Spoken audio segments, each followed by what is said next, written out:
생명의 길과 사망의 길이라는 제목으로 그런 말씀을 한번 생각해 보겠습니다. 비박이라고 들어보셨죠? 요즘 캠퍼들이 하는 것 중에 비박이라는 것이 있습니다.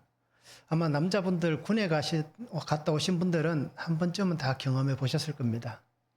이렇게 훈련 가면 텐트 치고 자는 것이 일반적이지만 가끔씩 보면 이렇게 시간적으로 여유가 없을 때는 그냥 침낭 그대로 덮고 판초이 깔고 그대로 자기도 합니다. 가끔씩은. 자, 비박이 바로 그런 겁니다. 그래서 응급 상황에서 텐트나 또는 어떤 것을 치기가 아니면 또는 텐트가 없을 때 그렇게 밤을 지새는 것, 밤을 보내는 것, 쉽게 생각하면 산에서 노숙한다라고 생각하시면 됩니다. 산까지 가서 노숙하는 것들, 요즘 비박 캠퍼들이 굉장히 많이 늘어났습니다. 그래서 1박 2일은 기본이고요. 2박 3일씩 이렇게 다니시는 분들도 많습니다. 그래서 동굴이나 또는 바위나 나무 등 여러 가지 지형을 이용해서 그렇게 지내기도 합니다. 자, 그런데 이 비박에 있어서 지금 인터넷 검색해 보시면 그렇게 나올 거예요. 오스트리아의 1953년에 헤르만 불이라는 산악인이 했던 비박이 아마 가장 유명한 비박이다라고 여길 겁니다. 자, 이분은 그 히말라야 산맥에 보면 어떻습니까? 8,000m 넘는 산들이 꽤 많잖아요. 그런데 파키스탄에서도 두 번째 높은 산이고 히말라야에서도 9번째 높은 산인 난가 파르바트라는 산이 있습니다. 그 산을 아무 짐이 없이 그냥 맨몸으로 등반을 합니다. 마지막에. 그리고는 맨몸으로 등반하고 밑에 캠프까지 내려오는 시간이 41시간이 걸립니다. 그러면 41시간이 걸리면 중간에 어떻습니까? 밤을 맞았다는 얘기입니다.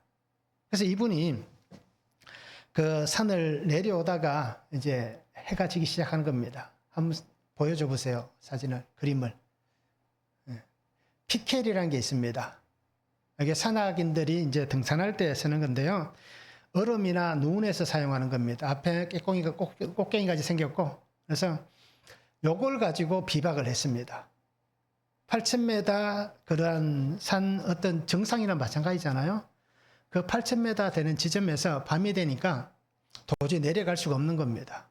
그래서 이 PK라는 것을 이용해서 자기가 어떻게 몸을 한번 생각해 보시기 바랍니다. 저걸 가지고 몸을 고정한다, 버틴다.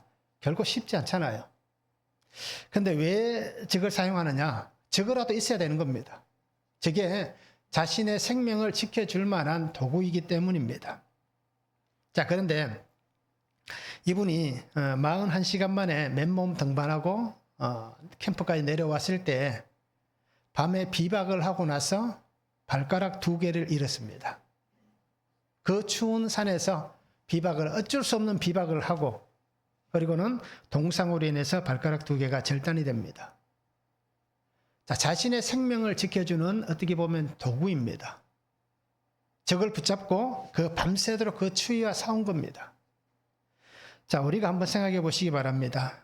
우리가 추운 겨울에도 그냥 우리가 집에서 지내도 그렇잖아요. 추운 겨울에 집에 보일러가 되지 않으면 어떻게 될까요?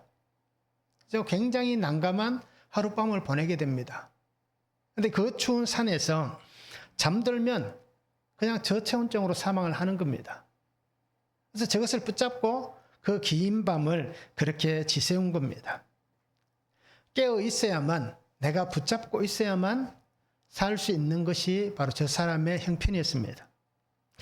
자, 아마 오늘날과 이 1953년도에 그런 어떤 등산인들의 옷을 한번 생각해 보시기 바랍니다. 요즘은 옷이 굉장히 좋아졌잖아요. 고텍스 그래가서 웬만한 추위와 바람, 물도 다 막아줍니다. 그런데 이 당시에 1953년도에 등산인들이 입었던 그 옷을 지금과 비교할 수는 없잖아요. 그런데도 자신의 생명을 지키기 위해서 저 피켈 하나를 붙잡고 그 8,000m에서 버텼습니다. 그러면 왜 이것을 말씀하겠습니까? 오늘 우리 성도들도 살아가면서 우리가 붙잡고 있는 피켈이 있습니다. 무엇을 붙잡고 있습니까? 저는 이렇게 말씀드리면 좀 낯간지러울 수도 있습니다. 그래서 저는 말씀을 붙잡고 있습니다. 그렇게 안 보이시겠지만 그래도 말씀을 붙잡고 있습니다. 매일 어떻게든 매일 말씀을 묵상하려고 하고 있고요. 그래서 저는 큐티 적용할 때 무조건 1번은 매일 기도하는 것, 매일 말씀 묵상하는 것, 이것은 무조건 첫 번째로 적용을 적습니다. 왜냐하면 전에는 그렇게 하지 않았는데 가만히 하다 보니까 좀 바쁜 일이 있고 이러면 가끔씩 밀리더라고요. 이대로 시간대가. 그래서 그렇게 해서는 안 되겠다라고 해서 어떻게든 무조건 매일 기도하고 말씀을 묵상하는 것을 우선순위 해야겠다 해서 첫 번째 적용은 항상 이것을 적습니다. 그리고 두 번째 적용은 이제 제가 그날 큐티를 묵상하고 그리고 그 말씀 안에서 제가 오늘 적용해야 될 것을 적기를 합니다. 또 우리는 매일 말씀으로 깨어 있어야 됩니다. 매일 말씀을 붙잡고 있어야 됩니다. 그래야 우리가 살 수가 있습니다. 말씀이 없으면, 말씀 안에서 깨어 있지 않으면 살아있으나 죽은 것과 똑같습니다. 그러기에 우리 성도님들이 나는 예수님의 십자가가 나의 피켈이다. 나는 하나님 주신 말씀인 오늘 나의 피켈이다. 라는 것을 생각하시면서 그렇게 매일매일 우리가 말씀을 묵상하시면서 우리의 삶을 하나님께 드릴 수 있는 성도들 되면 참 좋겠습니다. 오늘 말씀을 한번 보시기 바랍니다. 바벨론의 공격에 의해서 시드기야가 예레미야 선지자를 찾아와서 기적을 구하고 있습니다. 그러면서 하나님은 그들에게 얘기하잖아요. 기적을 구하고 있지만 하나님은 단호하게 얘기합니다. 바벨론에 넘길 것이다. 생명의 길과 사망의 길이 너희 앞에 있다라고 말씀합니다. 그러면서 하나님께서 뭐라고 얘기하십니까? 내가 너희 행위대로 벌할 것이다. 너의 삶의 결론이 분명히 주어질 것이다 라고 말씀하고 있습니다. 자, 생명의 길을 걸어가려면 첫 번째는 주님의 진노 속에서 내가 의지하던 것을 끊어야 됩니다. 1절에서 7절입니다. 여호와께로부터 예레미야에게 말씀이 임하니라. 시드기야 왕이 말기야의 아들 바스훌과 제사장 마세야의 아들 스바냐를 예레미야에게 보내니라.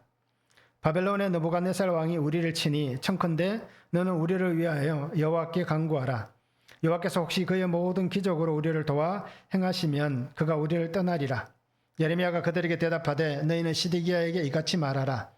이스라엘의 하나님 여호와께서 이와 같이 말씀하시되 보라, 너희가 성 밖에서 바벨론의 왕과 또 너희를 애워싼 갈대아인과 싸우는데 저는 너희 손의 무기를 내가 뒤로 돌릴 것이요 그것들을 이 성 가운데에 모아드리리라. 내가 든 손과 강한 팔 곧 진노와 분노와 대노로 친히 너희를 칠 것이며 내가 또 사람이나 짐승이나 이 성에 있는 것을 다 치리니 그들이 큰 전염병에 죽으리라. 여호와의 말씀이니라. 그 후에 내가 유다의 왕 시드기야와 그의 신하들과 백성과 및 이 성읍에서 전염병과 칼과 기근에서 남은 자를 바벨론의 느부갓네살 왕의 손과 그들의 원수의 손과 그들의 생명을 찾는 자들의 손에 넘기리니 그가 칼날로 그들을 치되 척은히 여기지 아니하며 긍휼히 여기지 아니하며 불쌍히 여기지 아니하리라 라고 말씀합니다. 자, 유다의 현재 상황은 어떻습니까? 바벨론에 의해서 성이 포위가 되었습니다. 예루살렘 성은 쉽게 공략할 수 있는 성이 아닙니다. 그래서 다윗도 이 성을 공격할 때 어떻게 했습니까? 그들이 가장 어떻게 보면 장담하였던, 그래서 어떻게 보면 그런 수비가 조금 소홀했던 절벽을 기어 올라갔잖아요. 공격하기 위해서. 자, 그런 것들이 아니면 쉽게 점령할 수 없는 곳이 예루살렘 성입니다. 그래서 이들은 어떻게 생각합니까? 우리가 이곳에 있으면 그래도 괜찮을 것이다 라고 여깁니다. 그런데 오늘 성경에 보면 도저히 이제 보면 극복되지 않을 것 같은 상황으로 보여지는 겁니다. 그래서 시드기야가 이 바벨론의 공격 앞에서 예레미야 선지자를 찾아옵니다. 평소에는 찾지도 않았습니다. 그들도 보지도 않았습니다. 그런데 정말 이제 난감하게 되니까 찾아와서 오늘 성경에 보면 뭐라고 얘기합니까? 우리를 위하여 여호와께 간구하라 라고 얘기합니다. 그러면 혹시 그의 모든 기적으로 우리를 도와 행하시면 그가 우리를 떠나리라. 사건 앞에서 하나님 앞에서 나와서 구하는 것이 어떤 것입니까? 하나님의 기적을 구하고 있습니다. 우리와 똑같은 사람입니다. 우리도 어떤 일들이 생기면 무엇을 구합니까? 하나님 앞에 우리가 복을 구하잖아요. 근데 그게 어떤 복입니까? 세상에서 잘 되고, 세상에서 편안하고, 그죠? 세상에서 살만한 그러한 복을 구합니다. 결국 하나님께서 기뻐하시지 않는 기복적인 삶을 원하고 있는 것입니다. 바로 시드기야도 그렇게 구하는 겁니다. 그래서 역대하 36장 11절부터 나오는 말씀을 보시면 이 상황에 대해서, 그리고 시드기야가 어떤 사람인지에 대해서 성경은 잘 말씀해 주고 있습니다. 시드기야는 하나님의 말씀을 듣고도 겸손하지 않았다라고 얘기합니다. 하나님은 그에게 말씀하셨고 또 경고하셨습니다. 그런데 그가 듣지 않았다라고 역대하에 기록하고 있습니다. 그러면서 그의 삶은 악을 행하며 살아왔다라고 역대하에서는 시드기야에 대해서 그렇게 정의를 합니다. 결국 이 얘기는 어떻습니까? 하나님께서 수없이 많은 그러한 시간을 주고 기회를 주었음에도 불구하고 하나님께서 원하는 그때는 그가 듣지 않았다는 겁니다. 그런데 이제 막상 자기가 그 힘든, 그죠? 마지막으로 이 시간을 지나면 나는 도저히 극복할 수 없다라는 것을 깨닫게 되는 순간 그가 하나님 앞에 왔다라는 것입니다. 기적을 구합니다. 하나님의 마음을 돌이켜 주실 것을 구합니다. 그런데 정작 어떻습니까? 정말 하나님의 마음을 돌이키기를 원한다면 하나님의 말씀을 들어야 되잖아요. 근데 그렇게 하진 않습니다. 그러면서 그냥 하나님께서 우리에게 이 한 번도 잘 지나갈 수 있는 그 기적만 그가 구하고 있다는 것입니다. 그런 거에게 하나님께서 단호히 말씀하잖아요. 내가 든 손과 강한 팔 곧 진노와 분노와 대노로 친히 너희를 칠 것이며 그리고 너희가 전염병에 죽을 것이다. 그런데 그러한 것도 지나가고 남은 자들은 느부갓네살의 손에 넘기겠다라고 말씀합니다. 그러면서 하나님께서 말씀하는 4절을 한번 보시기 바랍니다. 너희가 정말 이 성을 지키기 위해서 너희 힘으로 내가 뭔가 해보겠다라고 하는 너희에게 내가 너희의 모든 것을 다 뒤로 돌려버릴 것이다. 그죠? 이 성에 그냥 둘 것이다 라고 얘기하는 거예요. 그래서 너희가 무엇을 해도 도저히 할 수 없는 그 상황이 되었다라고 말씀하는 것입니다. 돌이킬 수가 없습니다. 하나님께서 작정하신 그 바벨론의 선에서 벗어날 수가 없습니다.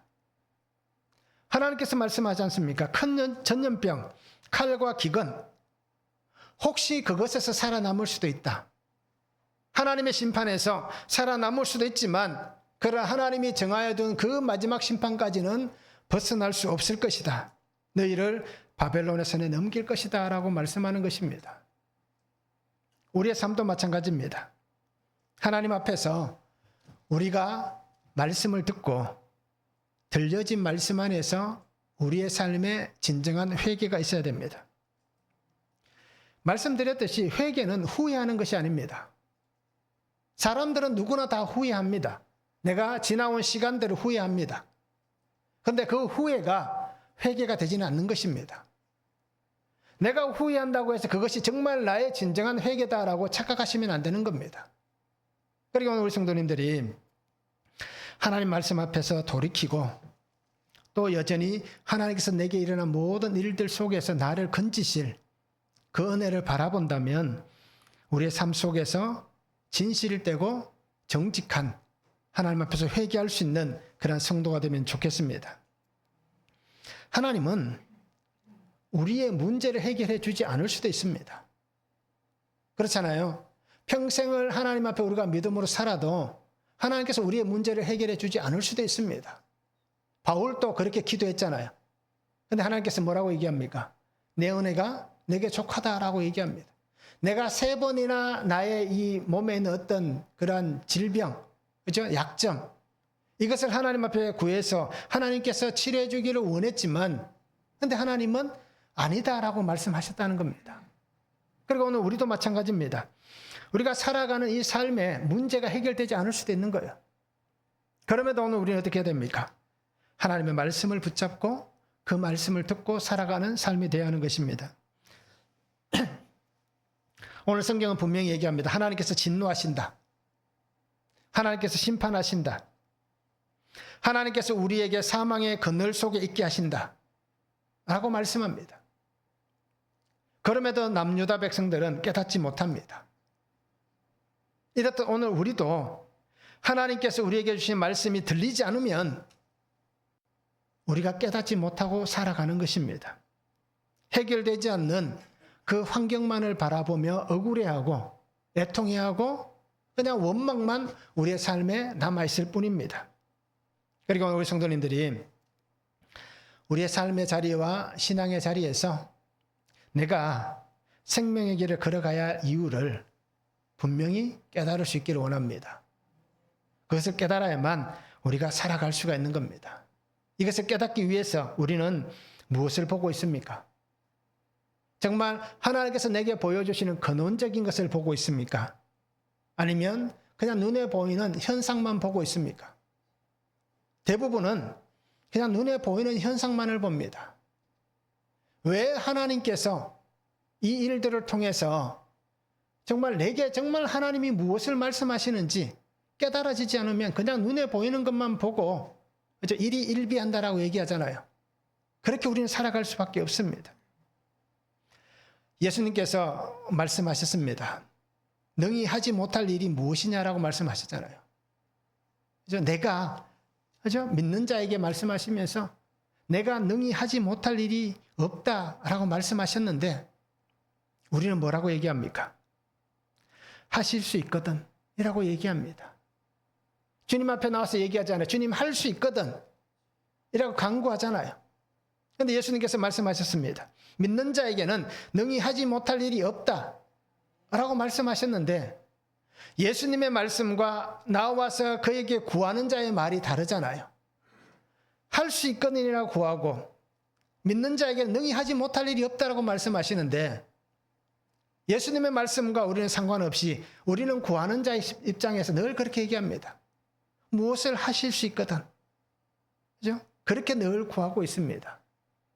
그리고 오늘 우리가 하나님 앞에서 내가 만들어 놓은 이 성, 나의 삶, 어떤 나의 철학, 또는 어떤 내가 견고히 세워둔 어떤 삶의 어떤 지표들, 그 속에 들어가서 나는 안전하다. 이것은 절대 무너지지 않을 것이다. 이 성은 누구도 뚫지 못할 것이다. 라고 생각하지 마시기 바랍니다. 세상도 뚫을 수 있고요. 하나님도 뚫을 수 있습니다. 그런데 우리는 내 힘과 노력과 의지만 있으면 모든 것을 다 할 수 있다고 생각합니다. 그리고 안 되는 것이 없다라고 얘기를 하고 있습니다. 그러면서 내 힘과 노력과 의지를 가지고 우리는 뭐라고 얘기합니까? 하나님의 말씀을 무시합니다. 하나님을 무시합니다. 그리고는 하나님을 향해서 신이 어디 있는가라고 외치는 그 입술이, 그 삶이 오늘 나의 삶이고 나의 입술이었습니다. 그래서 우리는 뭔가 붙잡으면, 내가 가지고 있으면 그렇게 교만해져 갑니다. 겸손하신 목사님들도, 저도 그렇게 될 수 있을 겁니다. 겸손하신 목사님들도 교회가 성장하고 교인 수가 늘어나면, 그죠? 전에는 굉장히 어깨가 부드러우셨는데 시간이 좀 지나고 나니까 어깨가 굉장히 강직되어 있는 그런 것을 볼 수 있습니다. 실제로. 그리고 우리 살아가는 일반 성도들은 어떻습니까? 회사에 취직해서 말단 직원일 때는, 그죠? 굉장히 부드러운데 몸이 이제 직책이 올라가고 임원이 되고 하면 어떻습니까? 어느 날 갑자기 디스크 수술한 사람과 같이 굉장히 굳어있는 모습을 보게 됩니다. 우리는 그런 존재들입니다. 그래서 우리가 가끔씩 간증을 들어봤잖아요. 왜 하나님이 내게 물질을 주지 않느냐? 왜 하나님께서 나에게 이 고난을 주시느냐? 이것이 내게 은혜이고 복이기 때문이다라고 고백합니다. 그렇지 않으면 우리는 세상으로 떠내려갈 수밖에 없는, 세상의 물결에 휩쓸려 갈 수밖에 없는 존재들이다 라고 하는 고백들을 우리가 많이 들었습니다. 그리고 오늘 성도님들이, 저도 마찬가지고요, 내가 붙들고 의지하는 것을 버리시기 바랍니다. 저는 그래서 제가 공부를 잘하지는 못합니다. 그런데 한 가지, 그죠? 그래도 앞으로 교회에서 목회를 하려면 뭐 그래도 학위를 하나 좀 있는 게 안 낫겠나 라고 생각해서 머리도 나쁜데 공부를 꽤 많이 했습니다.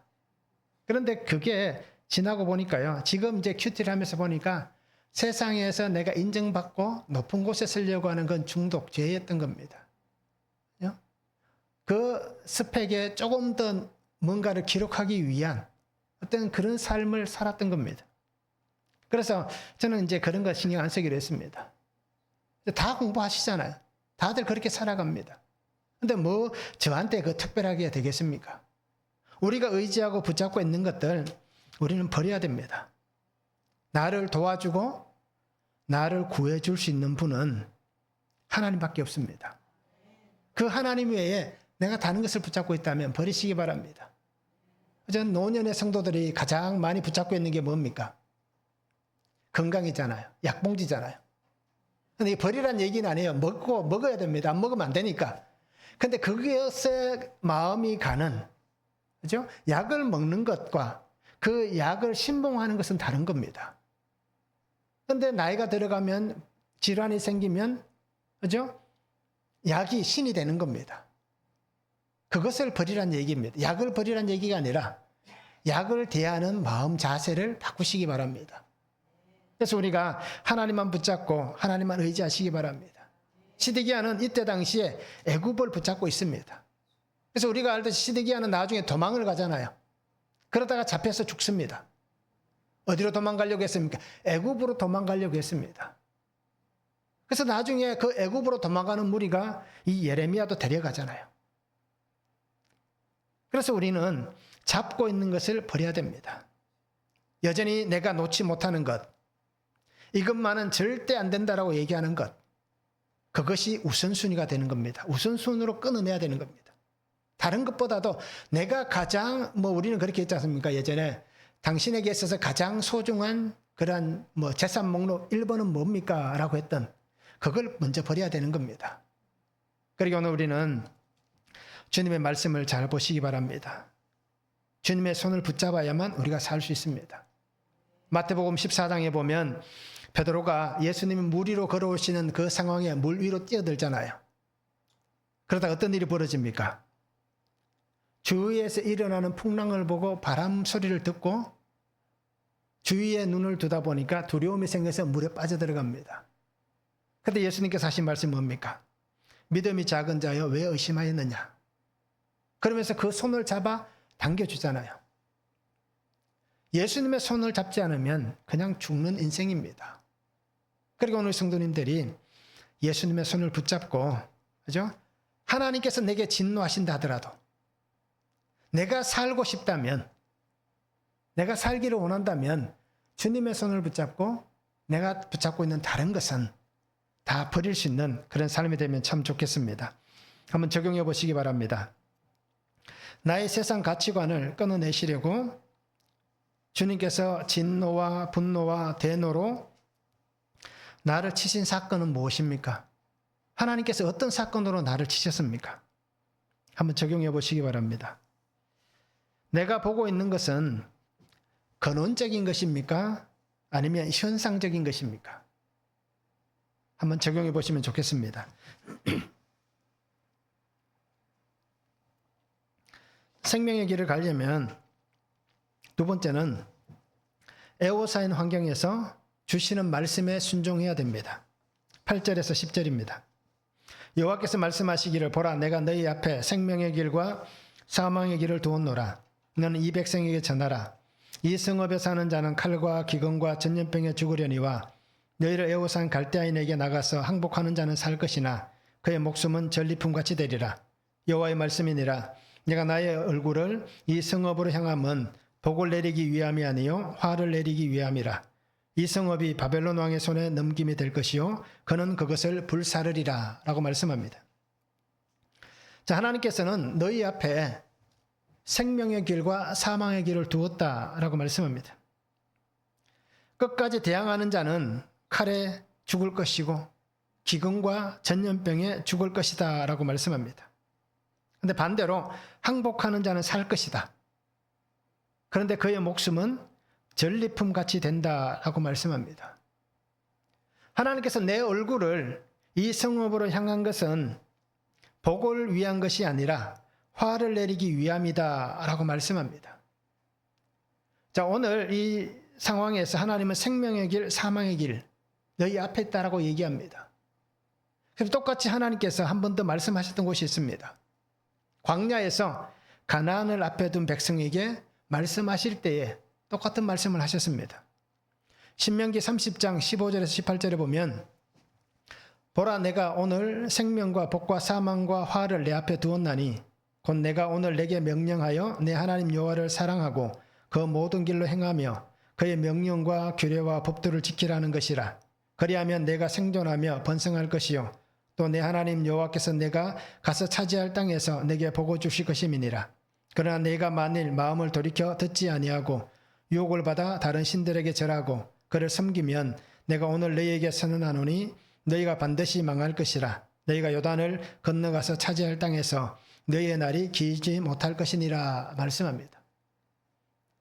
애굽에서 나와서 그 광야에서 40년을 보내고 하나님의 약속의 땅에 들어가는 그때도 하나님이 말씀하셨고 지금 또 어떻습니까? 바벨론 앞에서 나라가 멸망하기 직전에 하나님께서 생명과 사망의 길을 너희 앞에 두었다라고 얘기하고 있습니다. 하나님께서 말씀하시는 이유는 분명히 있었습니다. 기다리면 돌아오겠지 하시는 것이었습니다. 하나님께서 참고 견디면 그들은 분명히 돌아올 것이다. 하나님께서 인간의 속성을 아시잖아요.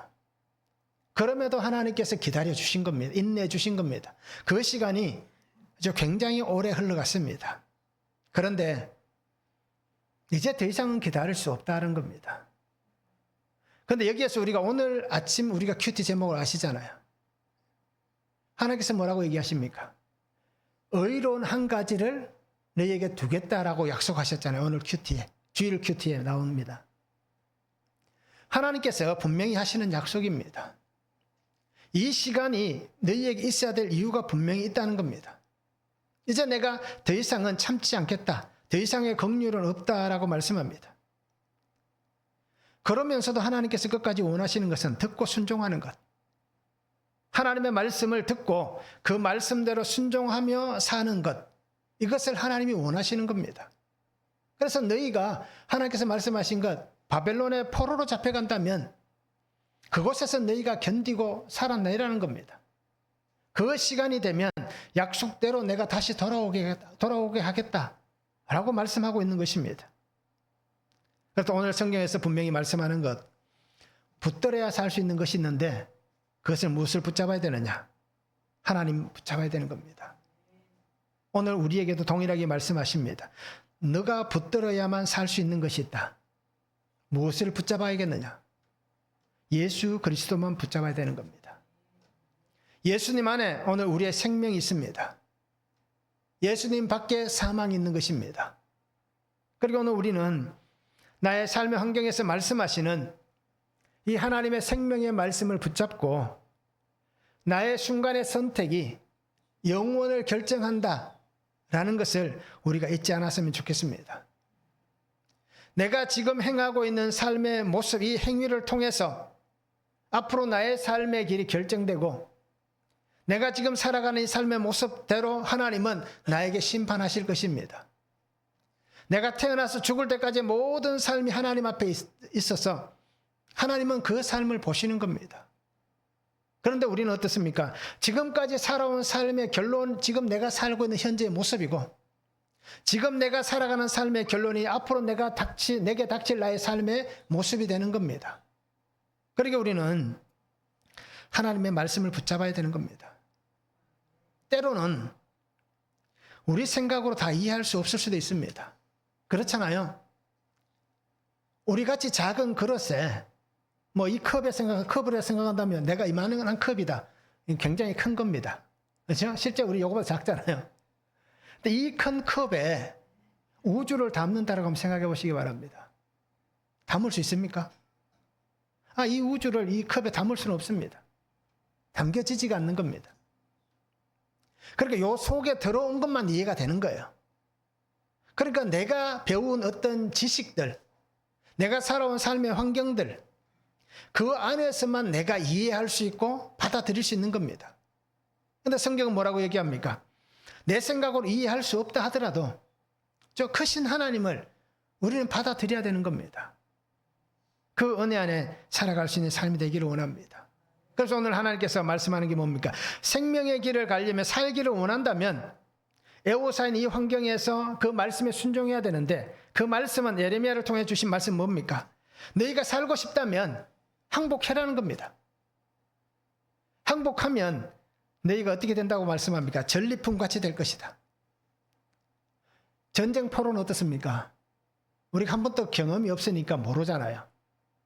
근데 전쟁 포로는 정말 어떤 비참하다라고 보시면 됩니다. 생명의 주권이 없잖아요. 내가 한 인격인데 전쟁 포로는 인격이 없습니다. 요즘은 뭐 인권이 하도 이렇게 말을 많이 하니까 그렇지만 실제로 포로는 인권이 없는 겁니다. 오늘 성경도 그렇게 얘기하는 겁니다. 전리품이 될 것이다. 결국 이 얘기는 너희가 살고 싶으면 생명을 위해서는 수치와 조롱을 당할 수도 있어야 된다는 겁니다. 성도는 하나님의 은혜 안에 사는 사람입니다.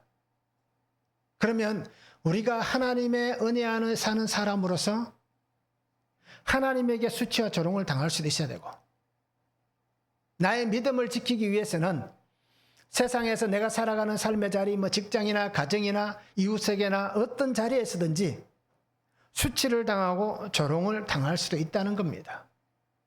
무엇 때문에? 예수 그리스도 때문에. 우리는 그런 수치와 조롱을 당할 수도 있는 겁니다. 하나님 안에서 이 수치와 조롱을 당하셨던 분이 하나님이십니다. 세상에서 이 수치와 조롱을 당하셨던 분이 하나님이십니다. 어떤 수치를 당하셨습니까? 어떤 조롱을 당하셨습니까? 십자가에 죽으시면서, 그렇죠? 우리는 표현할 수 없는 그 수치와 조롱을 당하셨습니다. 주님께서 그 수치와 조롱을 당하시는 삶 속에서도 우리를 살리기 위해서, 그렇죠? 끝까지 그 길을 가셨잖아요. 근데 우리는 어떻습니까? 조금만 기분 나쁘면, 조금만 내 마음에 들지 않으면, 그렇죠? 하나님을 향해서도 그렇게 업소를 하는 그런 인생들이잖아요. 그러기에 오늘 우리 성도님들이, 저도 그렇고요, 수치와 조롱을 당하더라도 이것이 하나님께서 나를 구원하시고 나를 살리기 위한 길이라면 겸허히 그 말씀 앞에, 그 환경 앞에 순종하시기 바랍니다. 그래서 그 시간들을 잘 견뎌내시기 바랍니다. 그 시간들을 인내하시기 바랍니다. 그러면 하나님의 은혜 가운데 우리의 삶이 회복되어져 갈 것입니다. 한번 적용해 보시기 바랍니다.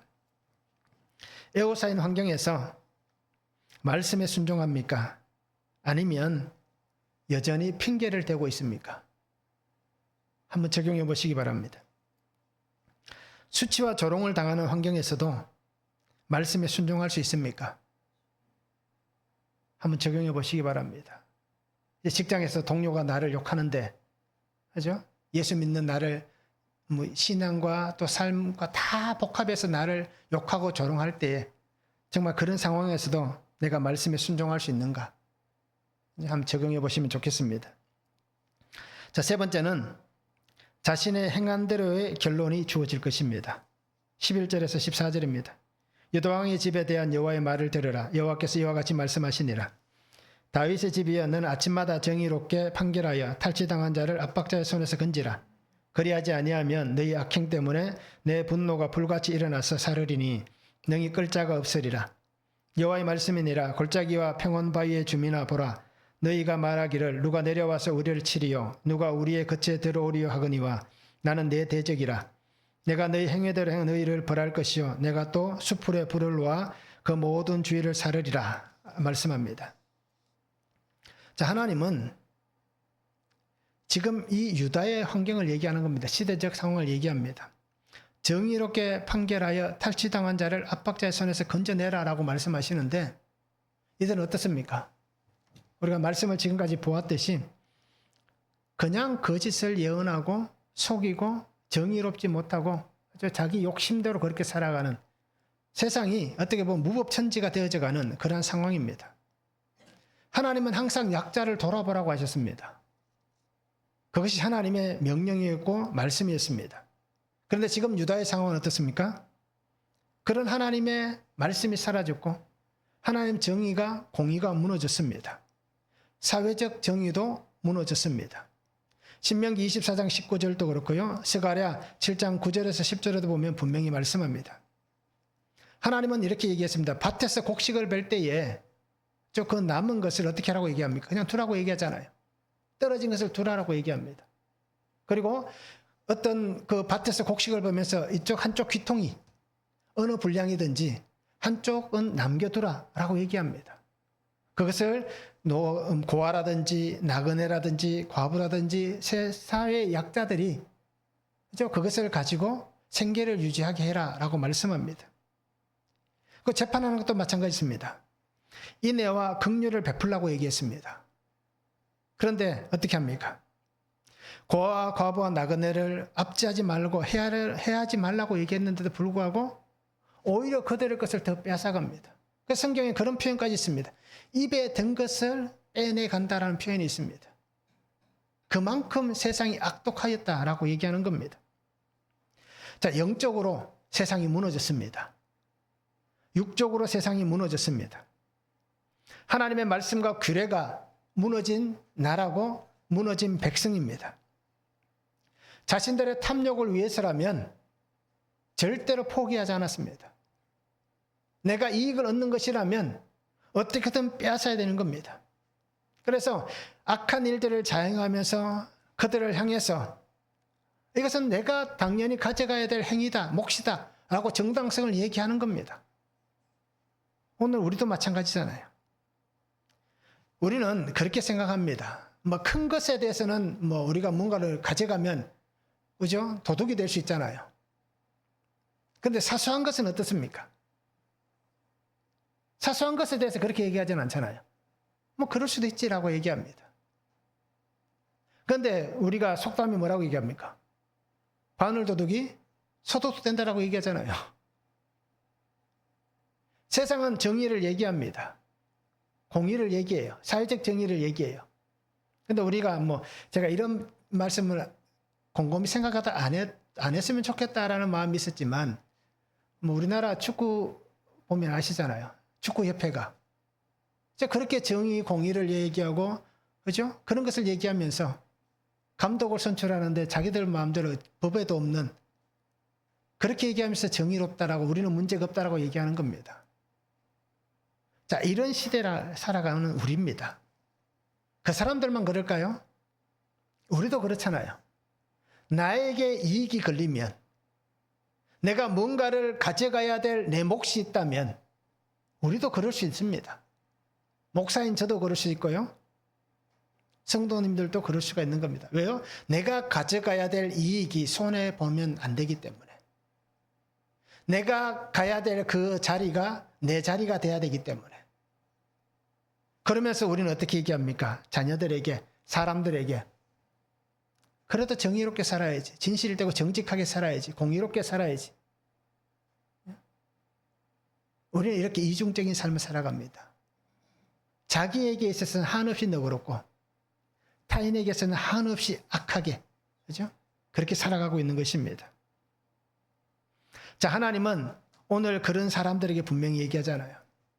너희가 행한 행위대로 너희를 벌할 것이다. 이것을 우리가 잊지 않기를 바랍니다. 내가 살아온 삶의 행위대로 내 삶의 결론을 맞이하게 되는 겁니다. 잠언 24장 12절에 보면 이렇게 말씀합니다. 내가 말하기를 나는 그것을 알지 못하였노라 할지라도 마음을 저울질하시는 이가 어찌 통찰하지 못하시겠으며 내 영혼을 지키시는 이가 어찌 알지 못하시겠느냐. 그가 각 사람의 행위대로 보응하시리라. 나는 알지 못했다. 그렇게 얘기했잖아요. 나는 그것이 정당한 것인 줄 알았다라고 얘기하잖아요. 그런데 하나님께서 모르시겠냐는 겁니다. 우리는 늘 그렇게 얘기합니다. 그렇게 얘기하지만 정말 하나님께서 모르시겠냐는 겁니다. 하나님은 아시는 거예요. 그래서 각 사람의 행위대로 갚으실 것이다. 이것을 우리가 잊지 않기를 바랍니다. 그래서 우리는 신앙인들은 더 정의롭게 살아야 되고요. 더 정직하게 살아야 되고 더 진실되게 살아야 됩니다. 그래서 우리가 그렇게 살면 수치와 조롱을 당할 수도 있을 거예요. 야, 너만 뭐 교회 다니냐, 너만 예수 믿냐라는 소리를 같은 성도들끼리도 할 거예요. 조금 더 정의롭고 진실되게 살아가면. 그러니까 오늘 우리 성도님들이 하나님 앞에서는 숨길 것이 아무것도 없습니다. 그래서 우리가 한때는 굉장히 유행처럼 많이들 얘기했잖아요. 코람데오. 그렇죠? 얼마나 많이들 얘기했습니까? 한때의 어떤 유행처럼. 그러니까 오늘 성도님들이 정말 하나님 앞에서 속일 수도 없습니다. 숨길 수도 없습니다. 내가 살아온 삶의 행위대로 분명한 심판의 시간이 주어지는 겁니다. 내가 겪고 있는 모든 일들은 지나온 나의 삶의 결론입니다. 그리고 우리는 항상 하나님 앞에서 두렵고 떨리는 마음으로 살아가시기 바랍니다. 베드로전서 1장 17절의 말씀은 이렇게 하잖아요. 외모를 보지 않고 각 사람의 행위대로 심판하신다라고 말씀합니다. 하나님은 외모를 보지 않습니다. 그리고 오늘 우리는 정말 하나님 앞에서 우리의 삶을 행위를 바르게 할 수 있고, 근데 그렇게 할 수 있는 삶은 무엇입니까? 말씀을 읽고 말씀을 듣고 깨달아야 되잖아요. 알아야 되잖아요. 우리가 법을 지키고 살아가지만 법에 대해서 능통하지는 못하잖아요. 왜요? 우리 법전을 안 보잖아요. 법에 무엇이 기록된지도 모르잖아요. 그냥 지금까지 살아왔던 사람들의 어떤 모습들만 알고 그들이 했던 일들만 보면서 아, 저렇게 하면 안 되고 이렇게 하면 되는구나 라고 그냥 그렇게 살아가는 거예요. 근데 우리가 예수 믿는 우리가 그렇게 살아서는 안 되는 겁니다. 그 사람은 구원받지만 나는 구원 못 받을 수도 있잖아요.